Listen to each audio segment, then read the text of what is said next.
దేవునికి స్తోత్రం. Hallelujah. Praise the lord. ప్రభు పరిశుద్ధ నామమునకు మహిమ కలుగును గాక. క్రీస్తునందు ప్రియులారా, దేవుడు తన మహాకృపను బట్టి మనకు నూతన ఉదయకాలం వేకున లేచి ఆయన నామాన్ని స్తుతించగలిగే చక్కటి అవకాశాన్ని మనకి ఇచ్చినందును బట్టి ప్రభు పరిశుద్ధ నామానికి మహిమ కలుగును గాక. క్రీస్తునందు ప్రియులైన దైవజనులు, స్నేహితులు, విశ్వాసులు, సహోదరులు, స్నేహితులు ఈ కార్యక్రమాన్ని వీక్షిస్తూ నా కొరకు ప్రార్థిస్తున్న మీ అందరికీ రక్షకుడైన క్రీస్తు నామములో శుభాభి వందనాములు తెలియజేస్తూ ఉంటున్నాను. మీరంతా బాగున్నారు కదండి? చాలా సంతోషం. రండి, ఈ దినం కూడా మేము ప్రార్థనను ఆహ్వానిస్తున్నాను. అనుదిన అభివృద్ధి ఉదయకాలపు ధ్యానాలటువంటి ఈ ఆధ్యాత్మిక కార్యక్రమం నాతో పాటు పాలిభాగసులు కండి, ప్రభువును స్తుతించండి, వాక్యాన్ని ధ్యానించండి. మీ దగ్గర బైబిల్స్ ఉన్నాయా? తెరచి చూడండి. లేని పక్షాన చదివే మాట వినండి, జాగ్రత్తగా గ్రహించండి. వాక్య ధ్యానంలో పాలిభాగసులు కమ్మని మనం చేస్తూ నీటి దిన ధ్యాన వాక్యంగా మత్తయి సువార్త 13వ అధ్యాయము 45వ వచనం. పరలోక రాజ్యము మంచి ముత్యములను కొనవెదుగుచున్న వర్తకుని పోలి ఉన్నది. దేవుడు తన పరిశుద్ధ వాక్యాన్ని మనందరూ కొరకు దీవిస్తున్నాడు. తలలోంచి కన్ను మూసుకుని ప్రార్థన చేద్దాం. ప్రేమ కలిగిన తండ్రి, స్తోత్రాలు. తిరిగి మనకు నూతన ఉదయకాలం వేకుని లేచి నీ సన్నిధానంలో మేము ఉండడానికి మీరు ఇచ్చిన అవకాశము, సమయము, ధన్యతను బట్టి స్తోత్రాలు. ఈ ఆధ్యాత్మిక కార్యక్రమంలో అనేక మందిని బిడ్డలు పాలిభాగస్తులు అవుతూ బలపడుతూ ఉన్నారు. విశ్వసిస్తున్నాం, సంతోషిస్తున్నాం, నీ నామాన్ని గణపరుస్తున్నాం. మరింతగా నడిపించి దీవించండి. యేసు నామమున అడుగుతున్నాం తండ్రి, ఆమేన్. చాలా సంతోషం. ప్రియులారా, చదవబడినటువంటి ఈ వచనాలను గమనిస్తే దేవుడి రాజ్యము లేక పరలోక రాజ్యము దేనితో పోల్చబడిందో ఇక్కడ చాలా స్పష్టంగా రాశాడు సువార్తికుడైనటువంటి మత్తయి. పరలోక రాజ్యం అంటే మంచి ముత్యాలను కొనడానికి. ఆ పైన ఒక ఉదాహరణ ఉంటుంది. పరలోక రాజ్యము దాచబడిన నిధిని వెతికినట్టు, ధనాన్ని వెతికినట్లు. ఈ రెండు ఉదాహరణలలో గమనిస్తే నిధి ఒక దాంట్లో ఉంది, ముత్యము ఒక దాంట్లో ఉంది. క్రీస్తు సంఘానికి సాదృశ్యంగా వాటిని కనుగొన్నవాడు క్రీస్తు అనే విషయాన్ని కూడా గమనించాం. పండితులు భావించిన మాట ఏంటంటే ఈ నిధి లేక ముత్యాలు ఈ రెండు కూడా క్రీస్తుకు ఆయన సంఘానికి సూచించబడ్డాయి. వారి అభిప్రాయాన్ని వ్యక్తం చేశారు. మొదటి ఉదాహరణ అనగా 44వ వచనం కనబడుతున్న స్పష్టంగా వివరణ అయ్యే అవకాశము ఇక్కడ చాలా స్వల్పం. ఎందుకంటే నిధిని కనుక్కోవడం అనేది ఏమండి అనుకోకుండా అకస్మాత్తుగా కంటపడింది, జరిగిందన్నమాట. క్రీస్తు ప్రభువు అయితే మనుషుల కొరకు అకస్మాత్తుగా అనుకోకుండా భూమి మీదకి రాలేదండి. ఆయన తండ్రి అయిన దేవుని ఉద్దేశాన్ని, ఆయన యొక్క చిత్తాన్ని, ఆయన సంకల్పాన్ని సంపూర్తి కనుక్కొని ఇక్కడికి వచ్చాడు. అందుకే నశించిన దానిని వెతికి రక్షించడానికి వచ్చాడనమాట. అంటే ఏదో తెలియని రీతిలో సహజంగా అకస్మాత్తుగా సంఘం అనేది ఆయన కంటబడిందని ఎవరు అనుకోవడానికి వీల్లేదండి.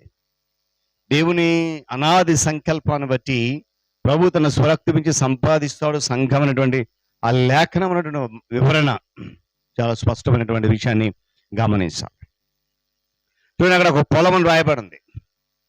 ఆ పొలంలో రాసిన మాట ఏంటంటే నిధి కనుక్కునేవాడు, నిధిని వెతికేవాడు ఈ పొలాన్ని కొనుక్కోవాల్సి వస్తుంది. ఆ పొలంలో నిధి దాయబడింది. ఆ నిధి కనుక్కోవాలంటే ఆ పొలాన్ని వీడు ఏం చేయాలా? కొనుక్కోవాలి.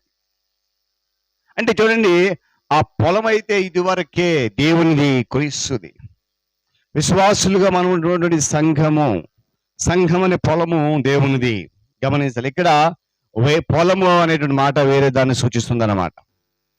ఇక రెండవ ఉదాహరణ చూసినప్పుడు అనేక ముత్యాలను కోసం వెతకడానికి వర్తకుడు అంట. ఏమండి ఆ ముత్యాలను కొనసాగించడానికి, కొనడానికి వెతుకుతా ఉన్నాడు.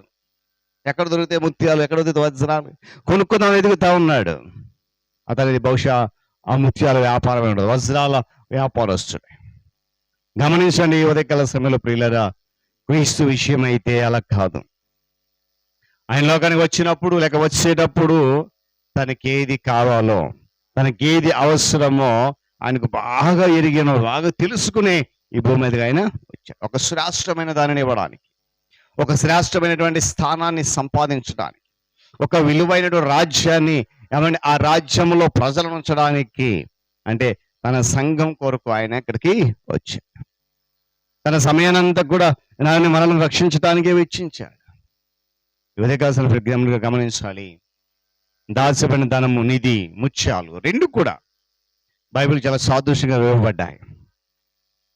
ఈ రెండవ వివరణ కన్నా మరొకటి మరింత అనుకూలంగా అనిపిస్తుంది. అదేంటంటే దేవుని రాజ్యాన్ని కనుక్కున్నటువంటి వ్యక్తులను ఈ రెండు ఉదాహరణలు సూచిస్తున్నాయి. దేవుని రాజ్యాన్ని ఎవరైతే కనుక్కుంటారో, దేవుని రాజ్యం కోసం ఎవరైతే వెతుకుతూ ఉంటారో, దేవుని రాజ్యంలో ఎవరైతే ప్రాకులాడుతుంటారో వారిని సూచిస్తూ ఉన్నాయి రెండు మాటలు. మొదటి మాట, వాడు కావాలని వెతకకపోయినా దాన్ని కనుక్కున్నాడు. నిధి తనకు కావాలనుకోలేదు, అకస్మాత్తుగా అనుకున్నాడు. ఏమంటే దేవుని యొక్క రాజ్యం ఈ లోకంలో ఉంది. బైబిల్ చెప్తుంది, నా రాజ్యం ఈ మధ్యలో ఉంది, కానీ కళ్ళకు కనబడినట్టుగా అది ఉంటుంది, అందకుండా మరుగైపోయింది. కారణం ఈ యుగ సంబంధమైన దేవత వారి మనోనేత్రాలకు అంధత్వం కలుగజేస్తుంది. అయితే పిల్లల మనుషులకు తెలియనటువంటి రీతిలో దేవుడు ప్రతి వారిని తన యొక్క ఆ చిత్తానుసారంగా తన ఉద్దేశాలను నడిపిస్తాడు. తెలియకుండానే హఠాత్తుగా ఈ గొప్ప పని, ఏమండి, ఈ గొప్ప నిధి వారికి కంటపడుతుంది. ఈ ఉదయకాలం గమనించాలి ప్రియులారా, దేవుడు మనం కావాలనుకున్నాడు, మనం పాపను విముక్తి చెందాలనుకున్నాడు, రక్షణలోనికి రావాలనుకున్నాడు. అందుకే తన కుమారుని క్రీస్తుని విడిచిపెట్టేశాడు. చేయి విడిచిపెట్టి, అందుకంటాడు కదా, నా దేవా నన్ను ఎందుకు చేయి విడిచిపెట్టేశావు? మన కొరకు సిలువలో చనిపి కనుక వెతకాలి. పరలోక రాజ్యంలో స్థానం సంపాదించాలి. ఏ విధంగా వెతకాలి? ఆ నిధిని కనుక్కున్న హఠాత్తుగా మనకి దేవునికి రాజ్యంలో స్థాపన, ఏమండి, ముత్యాలను కొనడం వెతకాలి. దాచబడిన ధనం వెతికినట్టు వెతికితే తప్పకుండా రాజ్యంలో నీకు నాకు ప్రవేశం కల్పించడానికి ప్రభు సిద్ధంగా ఉన్నాడు. దేవుడి మాటలు మన కొరకు దీవించును కాక. తల ఉంచుకొని మూసుకుని ప్రార్థన చేసుకుందాం. ప్రేమ కలిగిన తండ్రి, గొప్ప దేవుడు, మీకు వందనాలు. తిరిగి మనకు నూతన ఉదయ కాలంలో ఈ మాటలు వినడానికి చక్కటి అవకాశాన్ని మాకు ఇచ్చారు. ఈ ఆధ్యాత్మిక కార్యక్రమము అనేక మందిని బిడ్డలకు మేలు కొరకు నడిపిస్తున్నందుకు వందనాలు. ఈ దినం కూడా నడిపించి బలపరుస్తున్నందుకు స్తోత్రాలు. మరలా దినంలో నూతన దినంగా ఈ దినదాసుల సేవకులకు ప్రార్థిస్తున్నాను. ప్రపంచంలో మరలా భారముతో ప్రయాసం పని జరిగిస్తుండగా ఆయన వారి ప్రయాస భారం వ్యర్థం కానివ్వకుండా కాపుదలు ఇచ్చేయండి. కుటుంబం, పరిచయ సంఘాన్ని దీవించండి. అధికారులు, నాయకులు, పరిపాలకులకు వందనాలు. వారిని దర్శిస్తున్నందుకు, వారి కుటుంబం దీవిస్తున్నందుకు స్తోత్రాలు. రానున్న దినాల మంచి నాయకులను, మంచి నాయకత్వాన్ని, అధికారం మీరు ఇవ్వగలిగి నాయనాన్ని సహాయం గురించి ప్రార్థన చేస్తున్నాను. ఉద్యోగ రంగం, విద్యారంగాన్ని నాయన అదిగో ప్రైవేట్ రంగం, ప్రభుత్వ రంగం దీవించండి. విద్యాశాఖ, వైద్య శాఖ, రెవెన్యూ శాఖ, పోలీస్ శాఖ, రవాణా శాఖలు అన్ని కృప నడిపించబడుతున్న సహాయం గ్రహించింది. నాయన ఇదిగో నిరుద్యోగ యువకులను జ్ఞాపకం చేసుకుని మార్గం సరళం చేయడం ప్రార్థన చేస్తున్నాను. నాయన ఇదిగో మరి రైతులు, వ్యవసాయాలు, వ్యాపారం జ్ఞాపకం చేసుకుని వేడుకుంటున్నాను. చిన్నబిడ్డల మనస్సులు వృద్ధాప్యం వారికి క్షేమం, ఆరోగ్యం, నెమ్మది దయచేయండి అయ్యా. ఇక నా ఆరోగ్యం బాధపడిన బిడ్డలు అనేక మంది వేస్తున్నాము, వారికి స్వస్థత కావాలి. అరికాలు మొదలుకొని నడితో సంపూర్ణ ఆరోగ్యం ఇచ్చి నడిపించిన ప్రార్థన చేస్తుంటారు. మీకు స్తోత్రాలు. తొట్టిల మనస్సులు మీ వాక్యం చేత పట్టుకోండి. సత్యం అనుసరించగా అసత్యం బ్రతుకుతున్న అనేక మందిని సత్యం నీవును గ్రహించే తలంపు దయచేయండి. నేను వివాహాల కొరకు, గర్భఫలం కొరకు ఎదుర్కొన్న బిడ్డలకు మార్గం సరళం చేసి గర్భం తిన బిడ్డలకు సుఖమైన ప్రసవం తల్లులకు క్షేమం, ధైర్యం దయచేయండి. విరిగిన, నలిగిన, వేసారిన, అలసిపోయిన, కృంగిపోయిన జీవితాలు కలిగి నెమ్మది లేక, సమాధానం లేక, సంతోషం లేక, నిరాశ నిస్పృహలో కూర్చుమిట్టాడుతున్నటువంటి అనేక మంది మానసికంగా నలిగిపోయి, చిదిగిపోయి, కృంగిపోయి నాయన అలసడిలో ఉన్నటువంటి వారు, మానసికమైన వేదన, అలజడి, దుఃఖం ఉంటే ప్రతి ఒక్కరిని యేసు నామములో విడిపించమని వేడుకుంటూ ప్రార్థిస్తున్నాను. నిశ్చితమైన సహాయం గ్రహించండి.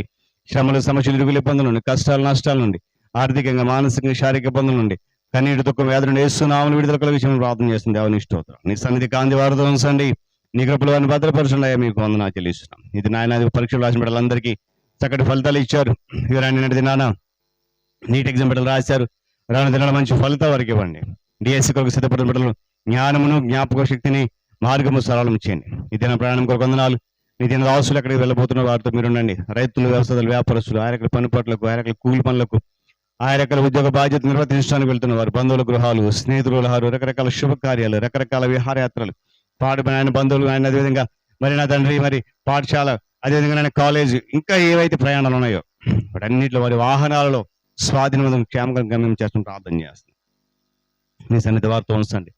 వివాహ దినాన్ని నూతనంగా జన్మదినం జరుపుకున్న బిడ్డలు ఇచ్చిన దాయకుడిని దీవించండి. వివాహ దినం జరుపుకున్న బిడ్డలు దాంపత్య జీవితంలో ఆశీర్వాదాలు మరించండి. పితరులను జ్ఞాపకం చేసుకుని వారికి ఆదరణ దయచండి. ఈ దిన మంది నీ రెక్కల జెండా దాచి మీరు మహిమ పొందండి. యేసయ్య నామమున అడుగుతున్నాను మా తండ్రి, ఆమేన్. త్రియేక దేవుని దీవెన, ఆయన సన్నిధి కాపుదల సదాకాలము మనందరికీ తోడేండి నడిపించును గాక. ఆమేన్.